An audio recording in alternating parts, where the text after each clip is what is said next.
अगर मैं मतलब फारूक साहब एक सीनियर पॉलिटिशियन हैं, लेकिन आर्मी या एजेंसीज अगर इंटरफेयर करती हैं तो वो रोल तो एटलीस्ट हमें दें, क्योंकि we have been victims of rigging and Farooq साहब has been a benefactor that the robber of 1987 will actually talk about this.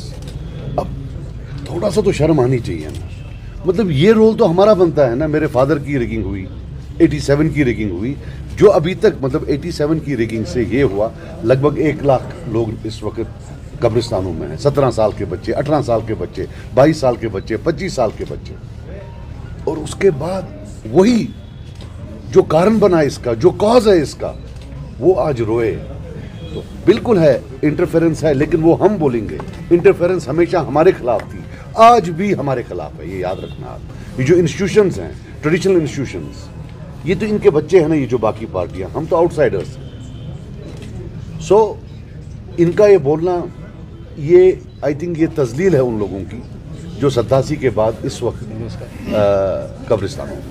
PM package जो लीकेज हुई है उसमें काफ़ी ज़्यादा बवाल जो है मचा हुआ है, उसमें महबूब मुफ्ती ने भी तनकीद का निशाना यहाँ पर जो एडमिनिस्ट्रेशन उनको बनाया है। Your take sir. कौन सी पीएम पैकेज? टीआरएफ की तरफ से जो सर हाल ही में कश्मीरी पंडित का टीआरएफ की तरफ से उसमें कहा, बड़े सवाल होते हैं कि आखिरकार उनकी डिटेल्स लीक कैसे हुई, जो कि एक मिलिटेंट ऑर्गेनाइजेशन से उन्होंने उनका नाम क्लियरली ये डाला है कि कौन कहाँ पे काम कर रहा है। ऑफ कोर्स इट्स कंडेमनेबल, वो हमारे भाई हैं।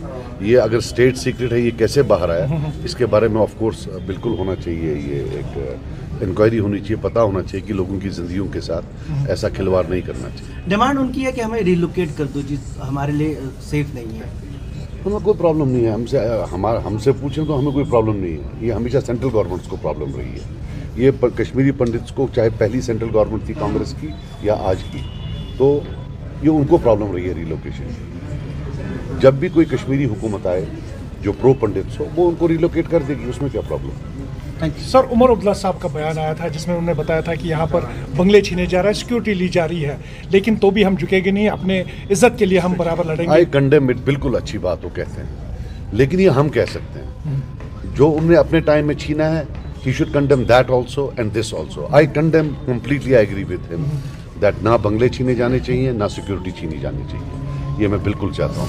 लेकिन आज का भी कंडेमनेबल है, और पिछले 20 साल में जब सिक्योरिटी को यूज किया गया है एज अ पॉलिटिकल टूल, वो भी कंडेमनेबल है। Condemn both today and the past.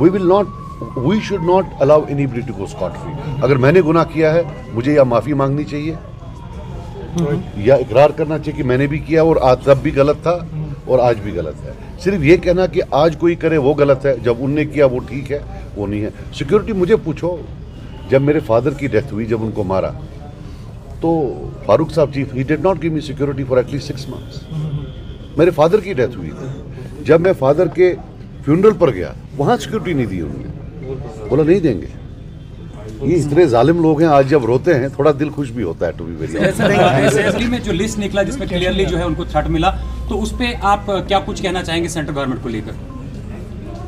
नहीं, कश्मीरी पंडित्स का I will tell you, eventually जब भी आना होगा वो सोसाइटीज करेंगी। जब सोसाइटी में ब्रेकअप होता है सर, यहाँ से जब सोसाइटी में ब्रेकअप होता है, इसका जो फिर मिलाप होता है, वो सोसाइटीज करती हैं। सरकारें कुछ नहीं कर सकती हैं, सरकारें सिर्फ प्रॉब्लम क्रिएट कर सकती हैं। They are a part of the problem, not a part of the solution.